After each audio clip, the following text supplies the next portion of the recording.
Hello friends, સચિના કિચનમાં આજે આપણે બનાવીશું કોબીજનો સંભારો। શિયાળાની સિઝનમાં સરસ મજાની કોબીજ આવે તો સંભારો જરૂર બનાવીએ। તો તેના માટે અત્યારે કઢાઈમાં 2 ચમચી જેટલું આપણે તેલ લીધેલું છે। તેમાં થોડી રાઈ એડ કરીશું અને થોડું જીરું એડ કરીશું। રાઈ અને જીરું તેની અંદર સંતળાઈ જાય ત્યારબાદ તેની અંદર આપણે થોડી હિંગ એડ કરવાની છે કે જેથી કરીને તેનો ટેસ્ટ ખૂબ જ સરસ આવે છે।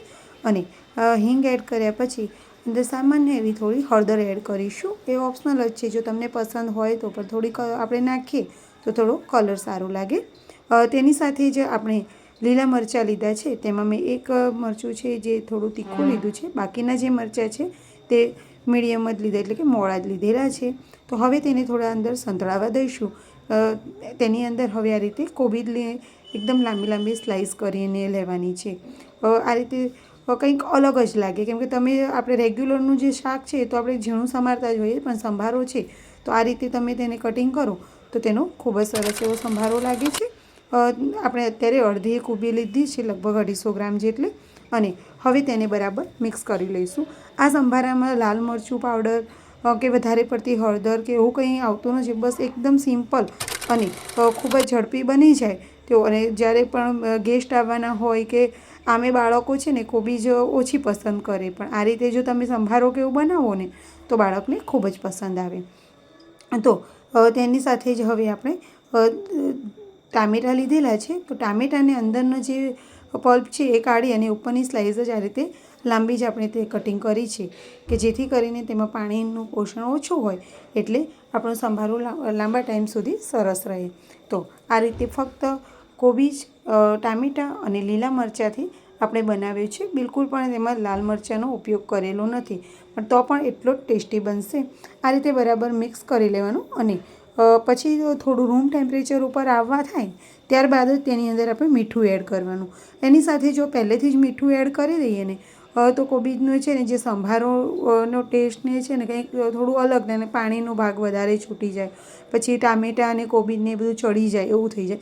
પણ આ રીતે તમે તેને રૂમ ટેમ્પરેચર ઉપર આવે પછી થોડું અંદર એડ કરો ને મીઠું, તો તેમાં શું છે કે અંદર પાણીનો ભાગ ઓછો નીકળે, એટલે કે જે એકદમ પાણી પચું શાક થઈ જાય ને એવું થાય નહીં।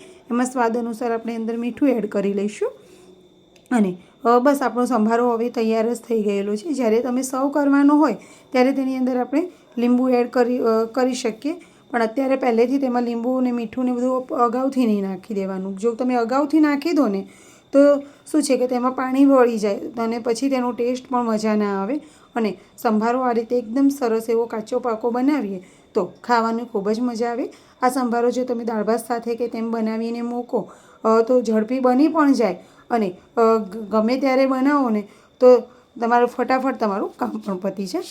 આવા જ સરસ મજાના સંભારો અત્યારે આપણે બની અને તૈયાર થઈ ગયેલો છે, તેને આપણે સર્વિંગ ડિશમાં લઈને સર્વ કરી લઈશું। સચિના કિચનમાં આવી રહેલા વિડીયો તમને કેવા લાગે છે તે કોમેન્ટ કરીને મને જરૂરથી જણાવો। અને મારા વિડીયો તમને થોડા પણ ગમતા હોય ને તો તેને લાઇક અને શેર કરવાનું બિલકુલ પણ ના ભૂલશો, જેથી કરીને મને આવા નવા વિડીયો છે તે બનાવવાની પ્રેરણા મળતી રહે અને તમારા સુધી હું પહોંચાડી શકું। અને અત્યાર સુધી જો યુટ્યુબ ઉપર મારી જે ચેનલ છે સચિના કિચન તેને સબસ્ક્રાઈબ ન કરી હોય તો તમે અને તમારા ફ્રેન્ડ, ફેમિલી મેમ્બર દરેક મારી ચેનલને સબસ્ક્રાઈબ કરી લેજો કે જેથી કરીને આવા નવા વિડીયો સાથે આપણે જરૂર મળતા રહીએ। અને તમને મારા વિડીયો કેવા લાગે છે તે પણ મને કોમેન્ટ કરીને જરૂરથી જણાવજો। આ જ રીતે સરસ મજાનો એવો ઝડપી અને ફટાફટ બની જતો ટેસ્ટી એવો સંભારો આપણે અત્યારે બનાવી અને સચિના કિચનમાં તૈયાર કરી દીધેલો છે। જો તમે પણ કોબીજમાંથી આવું કોઈ રેસીપી બનાવતા હોય તો પણ મને જરૂરથી જણાવજો કે જેથી કરીને અમે અમારા રસોડે પણ બનાવીએ।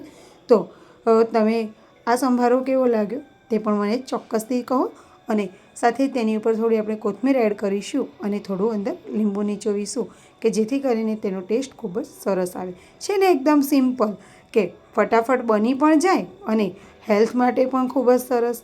તો તમે પણ અત્યારે સિઝનમાં જે સરસ મજાની કેબીજ આવી રહી છે તો તેમાં તમે પણ સંભારો બનાવો અને તમારા ફેમિલી મેમ્બરને પીરસો, જેથી કરીને કંઈક અલગ જ નવો ટેસ્ટ લઈએ।